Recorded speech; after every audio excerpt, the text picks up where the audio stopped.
Welcome to Fear No Evil. Yea, though I walk through the valley of the shadow of death, I will fear no evil.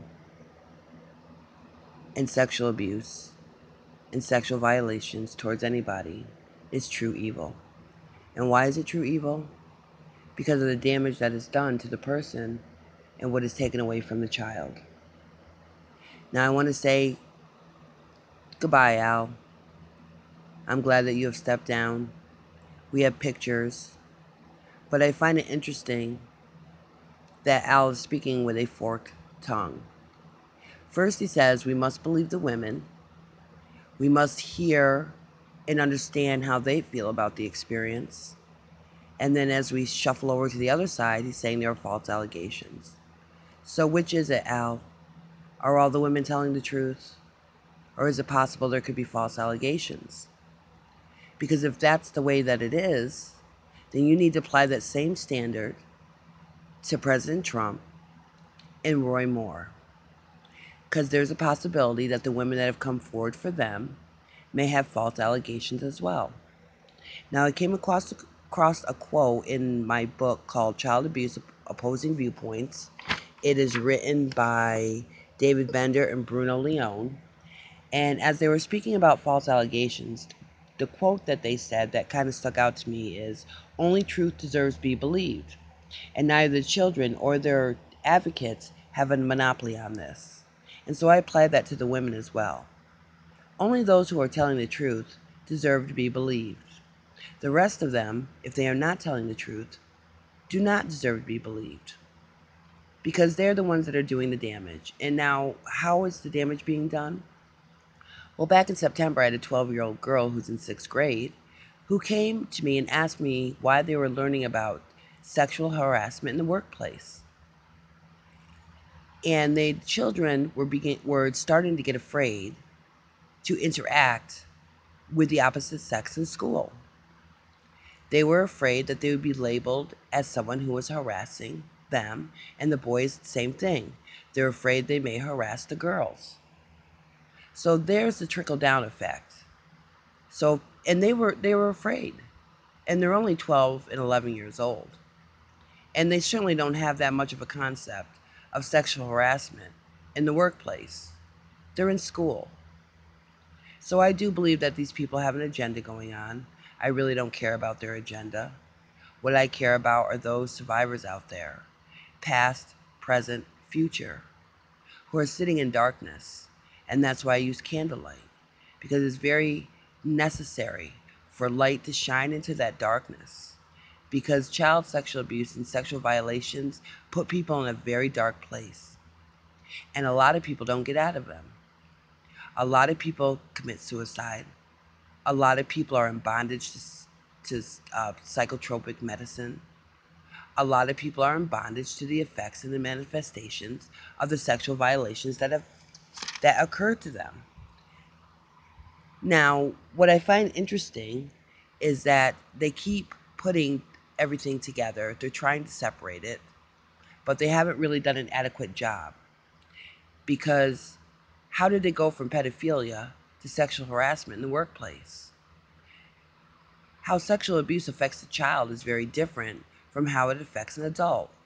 An adult is actually able to get past it a little bit better than the child. Because for most children, a violation doesn't happen just one time. It can happen for many, many, many years. So as I was reading my book, I came across the Salem witch hunt trial, which included kids who were sexually abused. They were the ages from 8 to 17. As a result of this trial, there were 20 executions and 130 condemnations. This trial was led by parents as advocates working for the best interests of the child. I find that interesting because in family law, the state comes in as advocates working for the best interests of the child. And because the behavior was deemed so strange, and it's still deemed strange today, of children who are sexually abused. They may have some strange behaviors going on. Adults may have some strange behaviors going on. It's a manifestation of the trauma that they have suffered. Now, there's a pastor and a doctor who evaluated these children, and they interpreted their behavior as witchcraft. And the pastor's name that was also with the names were Dr. Giggs and Reverend Samuel Paris. Now I wonder how many people understand that the Salem witch trials were all about child sexual abuse allegations. I didn't know that. I thought it was about witchcraft. So I find that interesting, the comparisons here. False allegations cannot be taken lightly. And when I looked up the Fair Work Act, Regulation 107, it stated that sexual or misconduct in the workplace was willful or deliberate behavior by an employer that is inconsistent with the rights of the employee. The act has to be willful or deliberate. So Al Franken is really saying that he didn't know that his behavior was affecting the women. I'm really not quite sure how he didn't know, because he's a sexual offender. He kept doing it over and over again. So I'm going to assume that he has something in his past that has caused this repetition of behavior. I also found, too, that there are two kinds of misconduct: gross misconduct and then just misconduct in the workplace. And this just applies in the workplace. However, an example of misconduct can go from swearing at your employer or yelling at them to sexual assault. And then gross misconduct also includes sexual assault. In sexual harassment. I think somebody needs to go back and look at these definitions and make them a little clearer. There needs to be more clarification.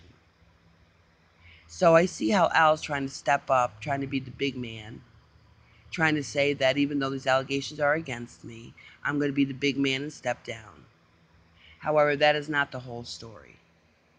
And we will never know the whole story. And we will never know who's telling the truth and who's not telling the truth. Now, I found a lot of comparisons about what's going on here, because we went from pedophilia all the way to sexual harassment in the workplace. But they really don't touch the pedophilia allegations because America doesn't know how. Because America is number 5 on the list of the most child sexual abuse allegations of all the countries that we have. We're supposed to be the most progressive country, but we can't get a handle on child sexual abuse. I think we need to start trying. And just because you're talking about sexual harassment, you are definitely ignoring the pedophilia allegations that are out against Roy Moore. I'm not trying to defend anyone, but I do understand that there can be false allegations. That was an opposing viewpoint to my own view as a child sexual abuse survivor. I didn't think that anybody ever lied about it. And if someone comes to me with those allegations, I pretty much tend to believe them, but I also look to see if there's anything false in what they're saying. Because I don't want to believe someone who's not telling me the truth. And so I feel it that way here. If some of these women are not telling the truth, not only is it offensive, it's an insult to those survivors who have gone through this experience. And I found that child abuse is a charge which easily sets the emotions going. And so right now they're using our emotions. But I'm going to do another video, and I'm going to talk about how they're using our emotions for sexual harassment in the workplace when it really applies to child sexual abuse.